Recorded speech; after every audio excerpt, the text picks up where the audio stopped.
এই মুহূর্তে তাহলে পাকিস্তান একটু মানে কনফিডেন্স লোতে ভুগবে কিনা?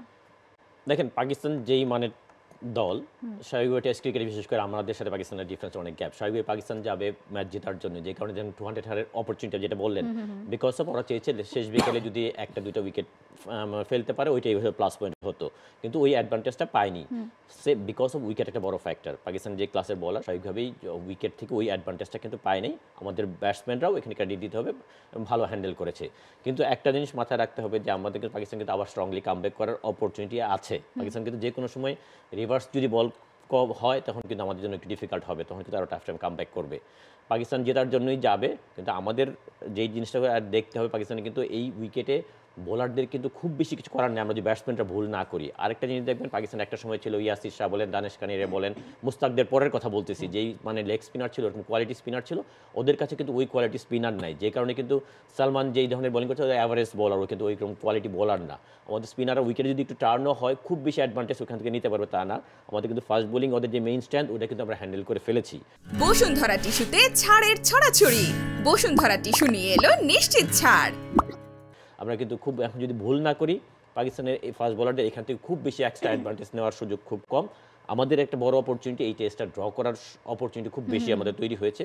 পাকিস্তান যাবে জেতার জন্য আমাদের অপরচুনিটি থাকবে, কিন্তু যদি আমরা এই ইনিংসটা ভালো ক্যারি করতে পারি ডেফিনেটলি আমার বড় একটা অপরচুনিটি থাকবে ম্যাচ ড্র করার। নাবিল কাছে আপনার কাছে কি মনে হয় পাকিস্তান এই পর্যন্ত দুটো উইকেট নিতে পেরেছে, বাংলাদেশের মাত্র নাসিম শাহ এবং খুররাম শেহজাদ দুটো উইকেট নিয়েছেন, বাকিরা এখনো উইকেট লেস আছেন, তবে যে কোনো সময় তারা আসলে ঘুরে দাঁড়াতে পারেন, বাংলাদেশের জন্য টাফ অপোনেন্ট হয়ে যেতে পারে আরো বেশি। গতকালকে শেষ বিকালে বাংলাদেশ ব্যাটিং করেছে 12 ওভার, আজকে প্রথম সেশনটা 3 ঘন্টা হওয়াতে 36 ওভার বাংলাদেশ ব্যাটিং করেছে, সব মিলিয়ে 48 ওভারের খেলা হয়েছে। আমরা সাধারণত দেখি আমাদের পেসাররা নতুন বলে উইকেট আদায় করতে পারেন, বল যখন পুরনো হয়ে যায় রিভার্স সুইং এর কার্যকারিতাটা বাংলাদেশি পেসাররা খুব একটা দেখাতে পারে না, কারণ অভ্যস্ততার অভাব আছে।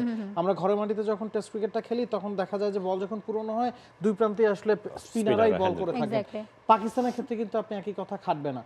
48 ওভার হয়েছে, আর 10-12টা ওভার পরে শেষ 20 ওভারে একটা নতুন বল ডিউ হবে 80 ওভার যাওয়ার পরে, তো 60 থেকে 80 ওই 20 ওভারে বাংলাদেশের বোলাররা হয়তো সময় পার করে দিতে চাইবেন, নতুন বলটার অপেক্ষা করবেন বা স্পিনার দিয়ে অপারেট করা হবে। পাকিস্তান কিন্তু সেই কাজটা করবে না, ওই সময় তারা রিভার্স সুইং এর অ্যাপ্লিকেশন নিয়ে আসবে। ওই সময় শাহিন শাহ আফ্রিদি, নাসিম শাহরা অনেক বেশি এফেক্টিভ হয়ে যেতে পারেন, সো সেটাও আপনাকে মাথায় রাখতে হবে। বাংলাদেশ যেরকম 80 ওভারের অপেক্ষা করছিল যে 80 ওভার এলে নতুন বল আসবে তখন আমরা উইকেটের জন্য ঝাঁপাবো, এর আগে বাকি টাইমটাতে স্পিনার দিয়ে অপারেট করা হচ্ছিল, পাকিস্তান সেই কাজটা করবে না এবং পাকিস্তান সেটা করতে পারবে না। যে কথাটা বলছিলেন যে ইয়াসির শাহর পরে পাকিস্তান কিন্তু ওরকম কোনো লেগ স্পিনার বা স্পিনার পায়নি যিনি টেস্ট ক্রিকেটে ডমিনেট করতে পারবেন। আবরার আহমেদ স্কোয়াডে ছিলেন, তাকে ছেড়ে দেওয়া হয়েছে, তিনি পাকিস্তান শাহিনসের হয়ে খেলছেন। এছাড়াও মাঝখানে সাজিদ খান, নওমান আলীরা সুযোগ পেয়েছেন, তারা কেউ নিজেদের জায়গাটা পাকাপোক্ত করতে পারেনি দেখেই কিন্তু পাকিস্তান 4 জন পেসার নিয়ে খেলছে। তো ওই সময়টা খুব গুরুত্বপূর্ণ হতে যাচ্ছে।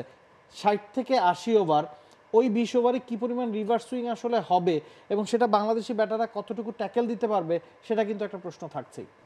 For more updates, subscribe to our YouTube channel and click on the bell icon.